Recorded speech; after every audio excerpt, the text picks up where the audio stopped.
ชาวแตงอ่อนนั่นน่ะเก็บเครื่องเขาไว้ในโอ้เก็บเครื่องเขาไว้ในเครื่องหยังนั่นน่ะผู้จักว่าเป็นหยังชีนหอมสารมงชีนหอมไผซื้อมาให้น่ะบ่จอยโอ้ดีใจบ่ดีใจอ๋อ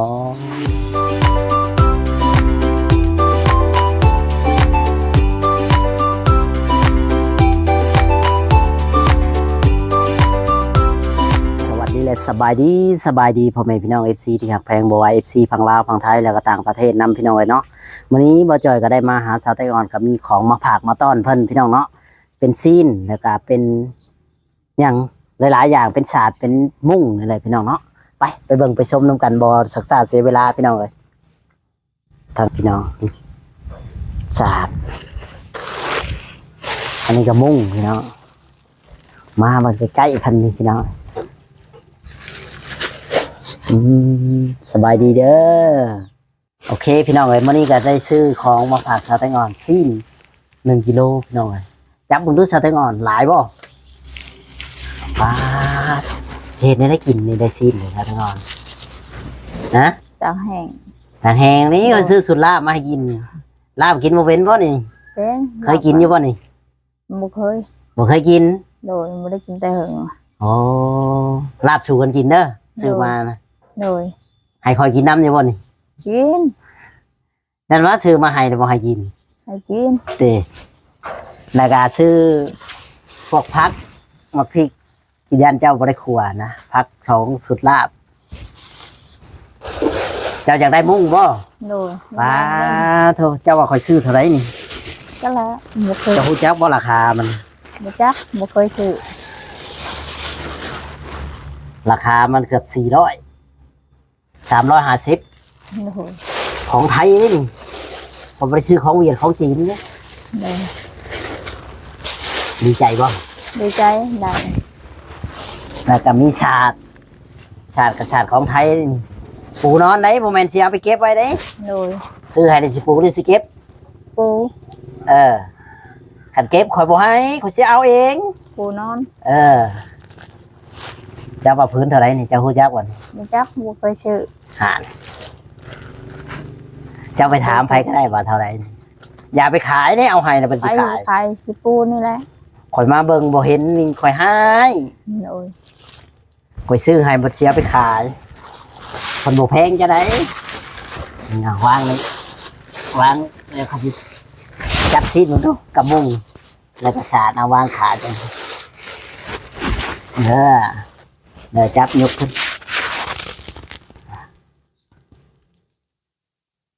ยิ้มน้ำในตีนี่แหละพี่น้องไอ้สาวแตงอ่อนได้ของกินกับมุ้งดีใจบ่ดีใจชำไดนี่ดีใจแห้งดีใจแห้งโดยเคยได้อยู่มามุ้งบ่เคยนอนได้จะนอนคืนกับวีหั่นแหละยุงวีโดยได้ยุงวียุงมันสิบ่ได้วีมันคืนสิบ่ติโอ้ว่าอดนอนกันได้นอนแล้วเอาแล้ววันนอนรับเลยพ่อแจ๊กยุงกัดช้ำโดยพ่อแจ๊กแล้วจะสิกลางหรือจะสิเก็บไว้มุงกลางบ่โดยอย่าเก็บได้กันเก็บเอามือได้ข่อยโดยกลางอะไรเดี๋ยวข่อยสิมาตรวจสอบเบิ่งว่าเรากลางเลยรีบ่หรือเราสิเฮ็ดแนวใดซีนนี่สิเฮ็ดแนวใดกินเฮ็ดลาบโดย1ข้าวไว้ยัง1แล้ว1หลายบ่ข้าวนะถ้วยครึ่งข่อยกินผู้เดียวก็หมดเลยซะเจ้าสิได้กินบ่ซะได้กินเจ้าบ่ย่านข่อยกินหมดบ่บ่ย่านแต่ดีใจบ่เห็นคนมาโดยดีใจคนมาหาเฮ็ดแล้วบ่เวียกนะเฮ็ดแล้วเฮ็ดให้มันแล้วเด้อบัดนี้เด้อตัวใดนะให้มันแล้วให้มันสะอาดสะอ้านข่อยสิบอกปลูกผักปลูกหญ้าว่าจะไข่เด้จ้ะเอาไปกินหมดแล้วบ่ยังแช่ไว้อยู่เดี๋ยวข่อยสิให้ตัดเอาครึ่งนึงแล้วเจ้าก็เอามาไว้ใส่ต้มใส่แจ่วโดยเพราะว่าเฮากำเอาฝึกตัดเอาครึ่งนึงนะมันยาวไปมันก็นานแตกโดยคือเจ้าปูนั่นนะยาวไปมันก็นานแตกนี่แหละชาวไทยงอนก็ต้องเบิ่ง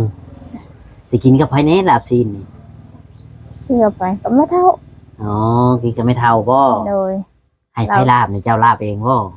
มันเธอก็มัน เตาลาบเราก็บ่มีไฟนั่นค่ะอยู่ผู้เดียวแล้ว อ๋อแบ่งกินน้ำเด้อ โดย แบ่งกินน้ำบ่แม่นเนาะว่าสิให้กินหมดบาทเดียวบ่ได้กินหม บ่ ด แล้ เด้ วชื่อตัง เพราะว่า ไว้ให้ลูกแน่ ซีนข่อยซื้อเป็นโลเจ้าว่าโลเท่าไหร่นี่ จักบ่เคยซื้อ อ่าน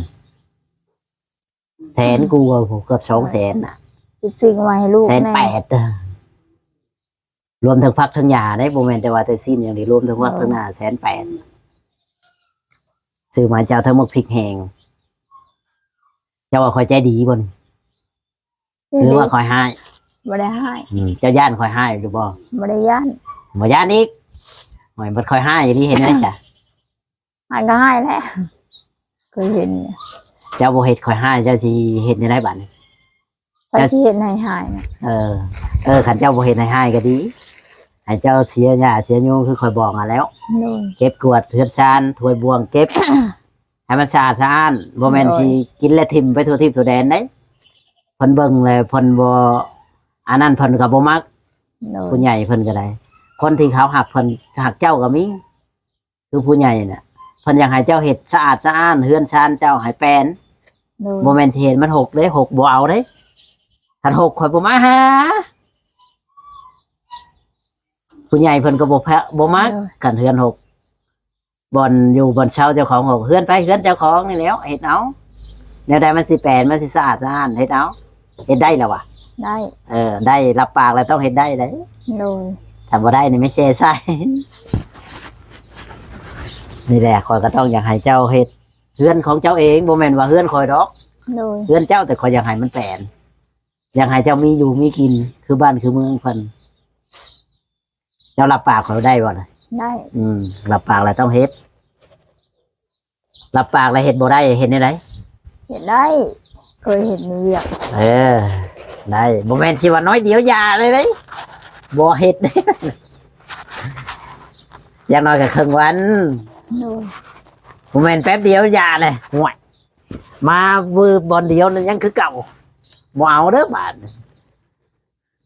ให้มันแล้วไปทีละขั้นตอนแล้วแล้วก็อยู่ซื่อๆก็ได้แหละบาดแม่นแล้วว่ะ โดย ห่าน หรือว่าคอยให้บ่นี่ บ่ได้ให้ ห่านคอยเป็นหยังคอยบอกซื่อ บอกซื่อ ๆนั่นแหละคอยก็บอกให้เจ้าได้อย่างดีคอยอยากให้เจ้าได้ดีคอยบ่ได้ว่าอย่างดอกคันเจ้าเห็นได้ก็ดี ผู้ใหญ่เพิ่นก็ดีใจนำคันเจ้าเห็นได้เพิ่นแพงเจ้าได้เพิ่นยังให้คอยซื้อนั่นซื้อนี้มาให้เจ้า ๆโดย คันเจ้าเห็นได้นี่เพิ่นชมเชยนำคันเจ้าเห็นบ่ได้ว่า ไปเฮือนนั่นเฮือนนี่น่ะเพิ่นบ่มักคนมาคนเฮ็ดเวียกเฮ็ดงาน แล้วก็บ่เว้าพื้นคนอื่นน่ะเพิ่นมักเข้าใจบ่ข่อยเว้า โดยเข้าใจ แต่ว่าเฮ็ดได้หรือบ่ได้ ได้ ได้ก็เฮ็ดไปเห็นแหละข่อยก็ให้เจ้าเฮ็ดไป สู่ไปชาวไต้งอนเลย โดย เฮ็ดเพื่อไผเฮ็ดเพื่อลูกเจ้า เจ้าบ่เฮ็ดวันข้างหน้าไผสิเฮ็ดให้เจ้าไผสิเฮ็ดให้ลูกให้เจ้าบ่มี ห่านข่อยมานี่ข่อยก็สอนข่อยก็บอกเพิ่นให้บอกให้สอนเจ้า โดย หรือว่าเจ้าให้เขาบอกข่อยบอกกัน บ่ได้ให้ บ่ให้ก็ดีจ้ะเดี๋ยวว่าให้ บ่ได้ให้ ให้นี่มึงอะไรได้นี่ บ่ได้ให้ สิเฮ็ดได้อยู่บ่ เฮ็ดได้ ชาตินี่ได้จ้ะ สิปูนอน เจ้ามีบ่ชาติ บ่มีมีแต่ บ่มี ชาติ เด้ น้อย ตาก มีแต่ชาติน้อยนี่นะ ว่าบ่มีอยู่ว่าแบบนี้ติไผว่าบ่มีมีอยู่แต่มัน มีชาติน้อย ว่าอย่างฉันไหมมีแต่ว่าบ่มี เห็นมีอยู่ว่าบ่มีนี่ค่อยให้แท้มีอยู่แต่ว่ามันบ่หลายพื้นสองพื้นก็ว่าไปตัว มีแต่ชาติน้อย อืม เอารถผู้ขังผู้ขังผู้ตั้งหัวผู้แหละผู้ทาง เห็นได้เนาะ โดยร้านนั่นล่ะ เจ้าต้องเสียต้องหยังเด้อเรือนชานบ้านแป้นเข้าใจบ่ล่ะ โดย อย่าให้เพิ่นผิดหวังเพิ่นตั้งใจกับเจ้าน่ะอย่าให้เพิ่นผิดหวัง ถ้าจะทำให้ผู้ใหญ่ผิดหวังคือเจ้าแล้วบ่มีไผแพงเจ้าได้ เจ้ามักคนแพงเจ้าหรือมักคนชังเจ้า หมอกแพง เจ้าก็เฮ็ดให้เพิ่นแพงได้กะ มีหยังก็กินกับลูกกับเต้าเฮามีหยังก็เฮ็ดไปแล้วว่า โดย ได้สำนี้ก็ถือว่าบุญเจ้าได้ไหนนี่ถือว่าบุญเจ้าได้บ่แม่นบ่ล่ะ แม่น บ่แม่นได้แต่สิเอาไปขายแล้วข่อยมาก็บ่เห็นข่อยให้เจ้าไปหา โดยบ่เคยขายจักเทื่อ สัญญากับข่อยได้แล้วว่าบ่ขาย โดย เขาเอาไปขายบ่ ยัง อืม ถอกใช้กระถางนั่นแหละ อย่าบอกแล้วว่าเอาไปขายกิน บ่ได้ขาย ถ้าจะไปขายบ่มีคนเอาให้เจ้าได้ใครจะให้เจ้าขอถาม บ่มี มีคนให้ก็เก็บไปกิน โดย บ่แม่นว่าสิไปขายอย่างเช่นอย่างสิเอาไว้กินมีหยังก็กินไป โดย กับลูกกับเต้าหั้นแล้ว ใครก็จะไปขอเขาแล้วว่าใครกลัวบ่ล่ะ ใคร อ่า ใครกลัว นั่นแหละ เจ้าต้องมีบุคลิกเปลี่ยนตัวเองจากเคยไปลินกับเฮ็ดเวียกเฮ็ดอยู่ในเฮือนในชาน โดย เพิ่นก็มักเพิ่นก็แพงเพิ่นเห็นเพิ่นก็โอ้เราคือดูมันแท้บ่เห็นบ่ FC เพิ่นยังย่องเจ้าเลยสาวไทยงอนดูบอกให้บ่จอยบอกเรานี่เด้อให้เราเฮ็ดก่อนนั้นก่อนนี้มีคนแพงเจ้าหลายเด้ โดย ตะกี้มีแต่คนให้เจ้า บ่มี ตะกี้มีแต่คนให้เจ้าเด้ โดย FC ก็ให้เด้เจ้าบ่เฮ็ดเดี๋ยวนี้เจ้าเฮ็ดเพิ่นแพงเจ้าเชื่อข่อยหรือบ่เชื่อนี่ เชื่อ คันเจ้าบ่เชื่อเจ้าบ่ได้นี่บ่ได้ของเลยนะแม่นแล้วอ่ะ โดย คอยเว่าความจริง FC นี่ย่องเจ้าตอนนี้นะเพลงเจ้าจะเป็นหยังเจ้าบ่ขอหนึ่งมาก็บ่ขออีกเพิ่นให้ก็เอา โดย หยังมาก็แบบว่าเฮือนชานก็สะอาดสะอ้านเห็นบ่ข่อยพาเจ้าเห็นบ่ดีเจ้า โดย มีคนเพลงเจ้าคือหยังปลื้มใจบ่ดีใจบ่ ดีใจ มีคนเพลงกันได โดย ดูกดเรือนกดชานเสื้อผ้าหน้าแพ้นี่ชัดอย่าไปไว้แบบนี้เป็นทีเป็นทางมันบ่งาม โดยมันแห้งอะไรยังสิเก็บหาแต่สัก เพราะว่าเพิ่นเข้ามาคือเจ้าตามันนี่ก็ถืออยู่แต่ว่ามันเป็นหลังบ้านเจ้าตัวนี้ เพราะว่าเอาไปถ่ายปิ่นทางนี้มันก็สิเห็นแบบว่า ดูมันบ่งามอ่ะนะ มันแห้งอะไรสิเก็บข้าวหัดแต่สักเช้านี้ นั่นแหละปากให้มันเป็นให้มันสะอาดสะอ้านเฮือนเจ้าของเฮือนไผซะ เป็นเจ้าของ งามกะเฮือนไผ เป็นเจ้าของ ขี้ไล่กับเฮือนไผ เป็นเจ้าของ อันนี้จะมาขี้ไล่หรือมาสะอาด มันสะอาด สะอาดจะเห็นเอาคือคอยบอกคอยก็บ่ได้ให้จะดอก โดย คอยบอกคอยหยังก็คอยอยากให้เจะเป็น โดย หาอยู่หากินให้เป็นบ่มีไผดอกสิซอยเฮาตลอดเฮาก็ซอยจำเจ้ามือตาอ้าปากได้แล้วก็ให้เจ้าหาอยู่หากินแม่นละวะ โดย ปลูกผักปลูกหญ้ามีหัดมีนี่ก็กินกับลูกกับเต้าหยังก็กินไปแม่นละวะ โดย คันเจ้าปลูกมะเขือเจ้ามีมะเขือเจ้าบ่มีเจ้าลงไปเด็ดเอามาต้มมาแจ่วก็ได้กินบ่จ้ะ ได้กิน คันเจ้าบ่ปลูกได้เจ้าได้กินบ่จ้ะ บ่ได้กิน แตกต่างกันบ่จ้ะ โดย คือข้อยว่าอะไรมันก็ต้องแตกต่างกัน ทุกสิ่งทุกอย่างเฮาต้องเฮ็ดเฮายังได้กินแม่นละวะ โดย สมมุติว่าเจ้าไปหาหน่อไม้เจ้าก็ได้หน่อไม้แม่นละวะ ได้น้ำไม้ เจ้าสิได้อย่างอื่นมันเป็นไปบ่ได้อย่าบ่ได้ไปหาอย่างอื่น โดย ข่อยเว้านี่มันถูกหรือมันผิด ถึก ถูกแล้วก็จำเอาเด้อ โดย ตัวใดมันบ่ถูกก็ปล่อยไป โดย บ่ได้ว่าดอกว่าสิให้ข่อยสอนเจ้าก็สอนความดี อยากให้เจ้าเฮ็ดได้ โดย ก็บ่ให้ลงขึ้นเฮือนสูงลงเฮือนต่ำบ่ให้ไปลิ้นเซาะๆแซะๆหัดลิ้นนี่ไปได้เฮาเฮ็ดเวียกเฮ็ดงานก็ไปได้บ่แม่นดอกว่าบ่ให้ไปอีหลีเฮ็ดเวียกแล้วจังไป โดย ไปก็ฮู้จักมาเฮือนเจ้าของแม่นล่ะว่า โดย ลูกเต้าสิกินหยังหรือว่าไปมาสอบ บ่ได้ไปให้แต่ลูกไปอันนี้ก็เป็นเรียนน้ำหมูเพิ่นแหละที่เขาเลิกไป อย่าไปลิ้นซ้ำๆเต็มๆได้เพิ่นอยู่เฮือนมันบ่เห็นพระเหยียกเขามาหาเจ้าแม่นล่ะว่า โดย มาเฮือนก็คือเปื้อนเทกคือว่าอย่างไรไปอาบได้น้ำนะครับมันเปื้อน โดยชักเครื่อ ได้ ง ยินว่าอะไรกระชักพี่ผู้ชักเขาในผู้ไปชักเนี่ยฮะ มันเปื้อนเพิ่นเข้ามาบนโอ้เปื้อนเปื้อนแล้วนี่ไผอยากเข้ามาหาเจ้าแม่นล่ะวะจะมักเปื้อนหรือมักสะอาด มาชา ดีบ่มีคนเข้ามายังบ่นี่ ยังบ่มี ยังบ่มีบ่ โดย อ๋อยังบ่มีใครเข้ามาหาสาวแตงอ่อน ดีใจบ่ได้ ดี ของ ใจ สิมื้อนี้สิกินซีนเคยกินอยู่บ่ บ่เคยบ่ได้กินแต่เหิงอ่ะ เคยอยู่แต่ว่าบ่ได้กินแต่เฮิงแล้ว โดย อ๋อแบบว่า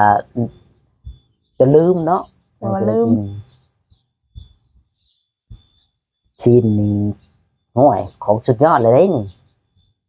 แม่นแล้วว่ะ โดย สุดยอดน้ำซีนนี่แล้วกินหมดบาทเดียวอ่ะ บ่เบิด หมด โดย จะต้องประหยัดกินน้ำตากแห้งตากน้อยไว้กิน กับลูกกับเต้า โดย บนบ่มีเนี่ยเอามาใช้ บ่มี ลูกเต้าก็บอกก็สอน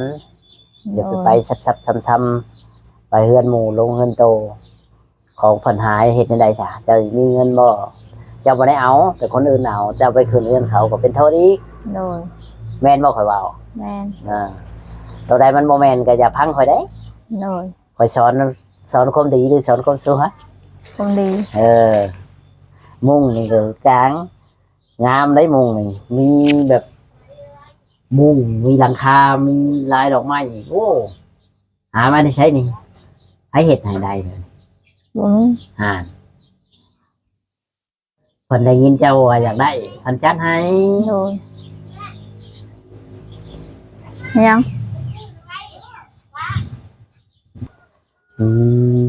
ห้องน้ำห้องในสะอาดยัง สะอาดแล้ว เก็บกวาดแม่นบ่ โดย อย่าบอกนะเอฟซีเพิ่นถามคอยอยู่อ่ะ โดย ห้องน้ำสาวแตงอ่อนให้เก็บกวาดเด้อคือว่าสังกะสีน่ะให้เจ้าเก็บมาไว้บนเก่ารวมๆกันเด้อ โดย รวมๆกับในต้นกล้วยน่ะได้บ่ล่ะ ได้ เฮ็ดได้แม่นบ่ โดย เจ้าหน่อยขอยสิให้เจ้าเฮ็ดให้เบิ่งเจ้าต้องเฮ็ดได้ โดย บ่แม่นสิโดยสิมันยังคือเก่านั่นเฮ็ดได้ไดจ้ะ บ่ยัง ดีมันสิแบบว่า เวลาเฮาย่างมันสิแบบบาดแข้งบาดขาบัดนั้นน่ะ โดย แม่นละว่า โดย ข่อยก็บอกเจ้าก็บอกความดีข่อยก็บ่ได้ให้บ่ได้อันนั้นดอก โดย บอกอยากให้เจ้าได้ อยากให้มันเป็น FC เพิ่นเห็นแล้วเพิ่นก็ท่วงนะบอกให้เราเก็บตรงนั้นแน่ให้ความสะอาดห้องน้ำห้องในแล้วแน่เจ้าก็รู้แล้วว่าถูเสร็จห้องน้ำห้องในนะอย่าเฮ็ดขี้ข้านไหนบ่เอาเลยนะเพิ่นก็บ่มักเนาะ โดย เห็นในไหนแต่ได้ของอะไรสิขอบุญขอบคุณผู้ใหญ่ในไหน ก็คือเก่าหั่นแหล้ว อ้าว ขอ ว้าว แพงก็บ่เป็นมัน ว่าได้ไหมจัน ขอบคุณยายใจดีเด้ออยู่ดีแม่งผมเจ็บอย่าให้ได้ผมไข่อย่าให้มีเลยไปทางใดก็ให้ปลอดภัยเลยให้เบิ่งลูกเบิ่งหลานนะจ๊ะ จะได้งอนเพิ่นก็บอกว่าเป็นพี่น้องไว้เนาะ โดย ก็ขอบบุญขอบคุณแม่เพิ่นเนาะที่อยู่ USA ที่ได้ซื้อศาสตร์ซื้อมุ้งแล้วก็ซื้อซีนให้ชาวแตงอ่อนอะไรพี่น้องเนาะก็ขอบบุญขอบคุณที่ว่าเพิ่นให้ชาวแตงอ่อนในมื้อนี้ก็ขอให้เพิ่นอยู่ดีมีแรงความเจ็บอย่าได้ความใครอย่ามีแต่ความสุขความเจริญคิดอย่างไรขอให้ได้สิ่งนั้นสมบัติปรารถนาเงินที่เพิ่นให้มามื้อนี้ก็ให้กลับคืนไปหาเพิ่นล้านเท่าอะไรพี่น้องเลย โดย ในใดให้ได้สมพันคิดเนาะ โดย บ่จอยก็ว่าเขาบ่เก่งคือกันแล้วบ่จอยก็ว่าบ่เป็น นี่ก็บ่เป็น อืม บ่เคยว่าจะเทื่อ แต่ละนั่นแหละคือแบแบบนี้ มันเข้ามาอยู่บ่สวน บ่ได้เข้าอัดประตูเด้ ออกไปต้องปิดต้องอัด โดย ต้องรักษาเรือนเจ้าของเฮ็ดในใดสิรักษาได้เฮ็ดในใดสิอันนั้นได้ โดย คือเห็นนุ่งเสื้อตัวเก่าแท้นี่ น้องเลยสักหมดเลยโดย เอาแล้ว อาบน้ำแล้วอาบน้ำเบิ่งเชือบ่สักหมดเลย นุ่งแต่ตัวเก่าแท้ชาวไทยงอน มีเสื้อตัวเดียวนี่บ่